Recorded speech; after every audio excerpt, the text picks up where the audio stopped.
Donc, je suis Stéphanie Gélo, je travaille pour l'Agence locale de l'énergie et je suis conseillère en énergie partagée. Un conseiller en énergie partagée, c'est un technicien qui est partagé entre plusieurs communes. 3 missions essentielles.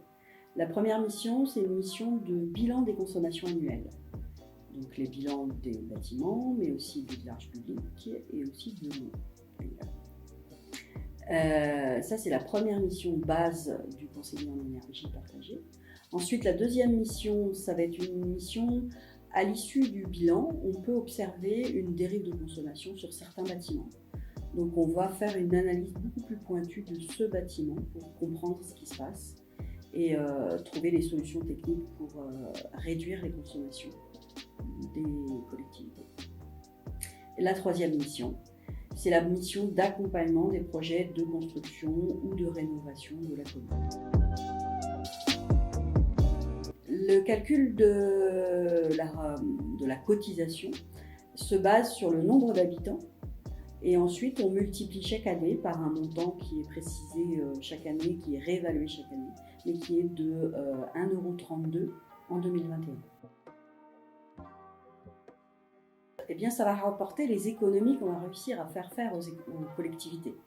Donc, suivant les projets, suivant les communes, suivant leur consommation de base, parfois on peut atteindre des 5 € par habitant d'économie d'énergie annuelle. Donc, en 2021, nous étions 4, Nicolas, Johan, Antoine et moi.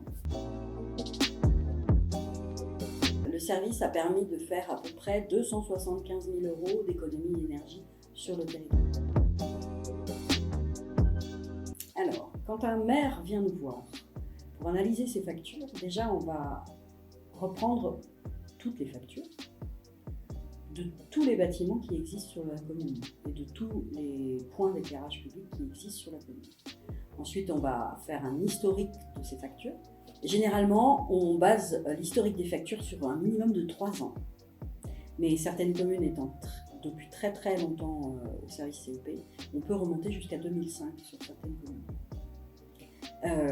Ensuite, on va chercher à comprendre comment fonctionne le bâtiment.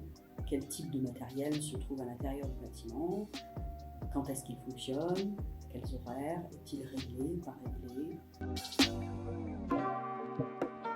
Généralement, l'idéal, c'est que nous, on arrive avant même la sélection de la maîtrise d'œuvre. Il faut que l'architecte soit informé des exigences des différentes aides financières qui sont possibles et que le maître d'ouvrage soit aussi informé de ça avant même de commencer le projet, puisqu'il faut aussi qu'il établisse un budget, un niveau d'exigence.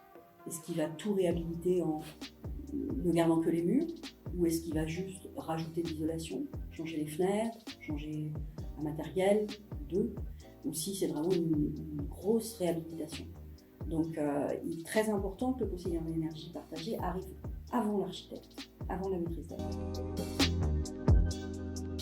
Eh bien, je travaille au sein de l'association depuis 12 ans maintenant.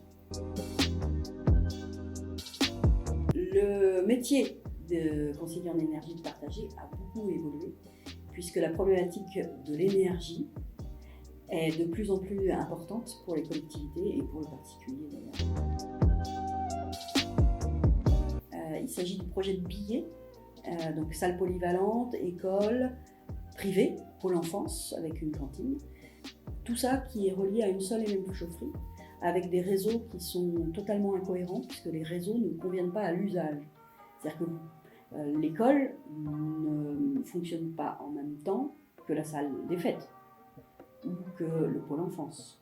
Et là, dans la configuration des réseaux tels qu'ils étaient faits, vous ne pouviez pas programmer le chauffage à l'usage.